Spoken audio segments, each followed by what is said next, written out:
이것은 감별 방법이었습니다. 참는 것보다 부딪혀야 합니다. 피는 남편을 반화시키겠으면 마음보다 남편의 생각마저 들여다봐야 했습니다. 이후에 그렇게 대결은 제재 방법으로 관계 풀어나가야 했습니다. 이렇게 했는데도 진정이 안 될 수가 있습니다. 그럴 때는 이 싸움에 대해 해결하기 위해서 다양한 방법을 시도해야 합니다. 안 좋은 모습을 보지 않기 위해서 자신의 화를 참고 억누르는 것은 나중에 혓바를 부릅니다. 정말 참아야 할 사람은 피의 남편입니다.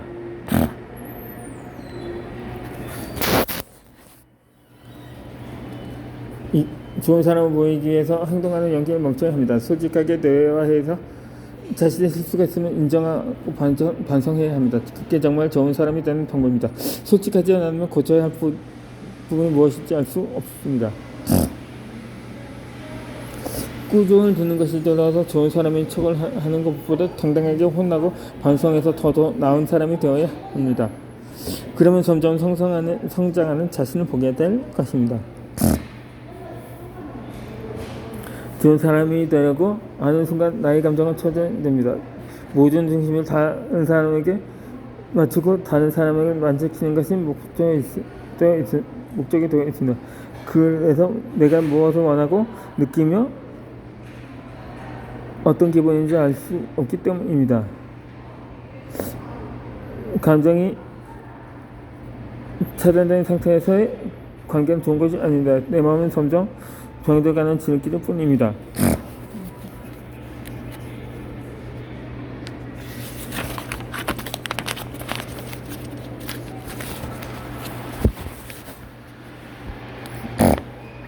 남한테 좋은 사람을 되려고 애쓰지 않지 말고 자신 먼저 좋은 사람이 사회되어야 합니다. 자신에게 좋은 사람이 되는 것은 어렵지 않습니다. 지금부터라도 나를 아껴주고 다지게 두고 위로해주고 공연해야 됩니다. 그러면 보면 나의 마음이 건강해집니다.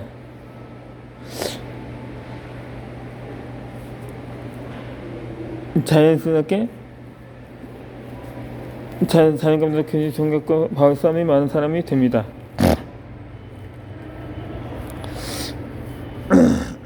자신이 먼저 좋은 사람이 되려고 내 주변에도 좋은 사람이 따라오지 않게 됩니다. 그러면 남에서 좋은 사람이 될 수가 없습니다. 그냥 좋은 사람으로 만들면 되는 것입니다.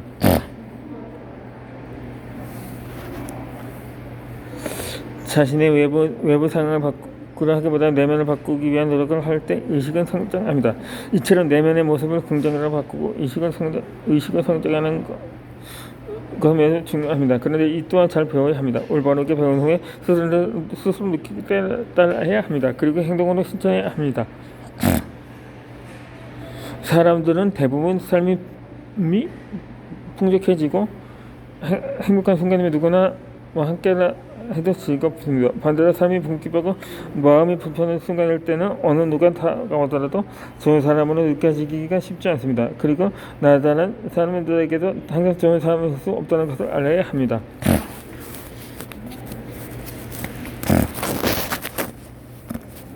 좋은 사람은 그리고 진정한 사람이 되고 싶어서 노력하는 사람이 맞습니다. 하지만 좋은 사람이 되려고 애쓰는 것은 행동은 영상 사람이 평가에 맞춰 자신을 억누르고 통제하는 것과 같습니다.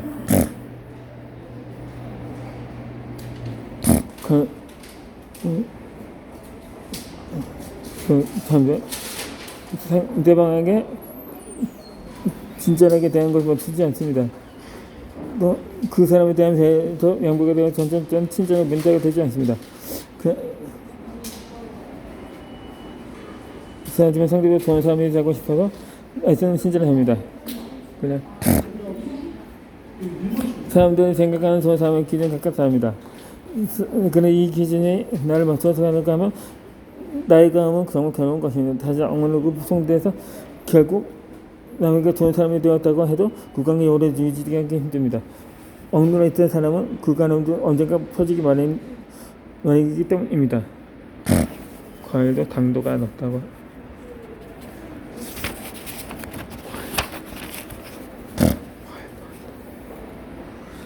나를 존중하지 않는 사람은 존중할 필요도 없습니다.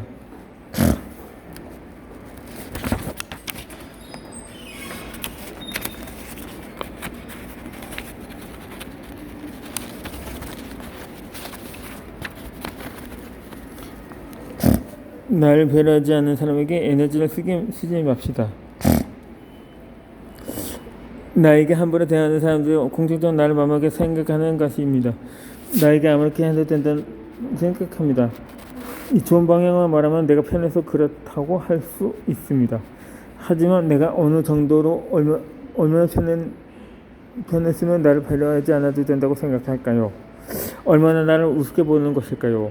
내가 그 사람에게 존중받지 못한 사람이면 나도 그 사람을 존중할 필요가 없습니다.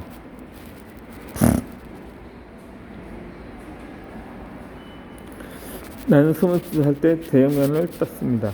대형면허 1등은 보통을 취득한 경우 1년.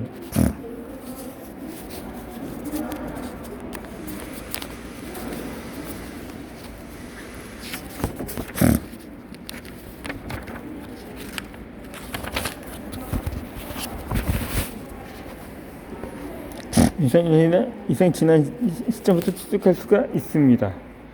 나는 일정 보통 면허를 취득했지만 운전을 거의 하지 않았습니다. 그래서 운전이 서툴렀습니다. 이른바 장로 면허라고 합니다. 하지만 대형 면허증이 필요해서 자격증을 취득하기 위해서 운전학원을 등록했습니다. 한 번에 합격한다면 5일 만에 취득할 수 있습니다. 하지만 그 5일 동안 운전학원에서 보내는 시간이 깁니다. 나에게 대형 면허 운전에 대해서 교육해 주실 담당 선생님이 배정되었습니다. 이 첫 수업이었고 나는 일정 보통 면허가 있지만 그동안 운전을 안 해서 서툴기 때문에 잘 부탁드린다고 말씀드렸습니다. 그래서 선생님 고개를 끄덕이면서 운전교육이 진행된다는 얘기했는데 운전교육이 진행되는 비교가 많이 왔습니다. 앞이 잘 보이지도 않았습니다. 도로에서는 항상 비상 깜빡이를 펴고 운전하는 차들이 많았습니다. 이 정도로 표가 내렸습니다. 그러나 비가 많이 오는 것과 상관없이 교육은 진행되었습니다. 나는 첫 수업이라서 긴장해서 잠시 운전이 잘 되지 않았습니다. 대형 면허는 버스로 운전하는 것입니다. 대중교통을 이용해서 버스를 많이 타보긴 했지만 내가 직접 운전석에 앉은 것은 처음입니다. 그때 그 당시 내가 느꼈던 감정은 핸들이 얼마 무시하게 그것 자체가 높아서 2층 건물에 올라온 것 같았습니다. 이 긴장은 했지만 나는 꼭 취직해야 되므로 최선을 위해 노력을 했습니다. 그런데 운전 교육을 해주시는 담당 선생님은 자꾸만 짜증내고 화내면서 나중에는 고함을 치셨습니다. 물론 내가 서툰 것은 맞습니다. 하지만 잘 모르니까 배우기 위해서 학원을 등록한 것입니다. 그리고 내가 첫 수업이라서 그런지 버스 운전에 대한 감감을 느끼기 전까지 조금만 배려해 주시기를 바라는 마음도 있었습니다. 하지만 선생님은 내 바람과 달랐습니다. 나를 전혀 생각해 주지 않고 교육 내내 소리만 지르셨습니다.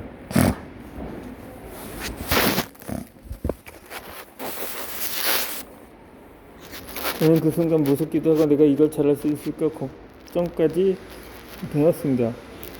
내가 처음 가졌던 자신감을 담당 교육 선생님이 모두 망가뜨렸습니다. 결국 나는 눈물이 났습니다. 하지만 우는 모습을 선생님께 보이기 싫어서 얼른 눈물을 닦고 운전교육에 집중하곤 했습니다. 나는 그날 집에 돌아와서 마음의 상처를 많이 받았습니다. 하지만 나는 대형 면허를 취득해야 한다는 목적이 있었습니다. 그래서 결국 운전학원 자체에 요청하여 나에게 지정된 담당 선생님을 바꾸기로 했습니다.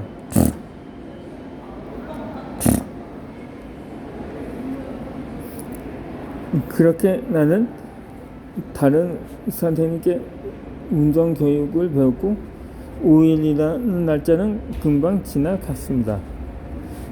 교육이 끝난 그 주말에 대학 면허 시험이 있었습니다. 그렇게 나는 바로 시험에 응시했습니다.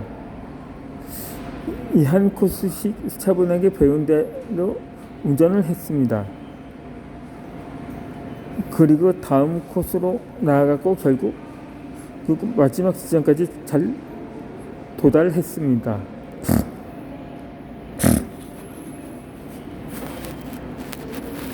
한 번 실수할 때마다 5점이나 10점씩 감점이 되었습니다. 총 점수가 80점 이상이 되어야 합격입니다.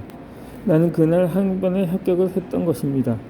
그리고 합격 점수는 100점이었습니다. 그러더니 나는 기분이 째졌습니다. 합격한 것만 해도 너무 감사한 일인데 그것도 100점을 받다니 말입니다.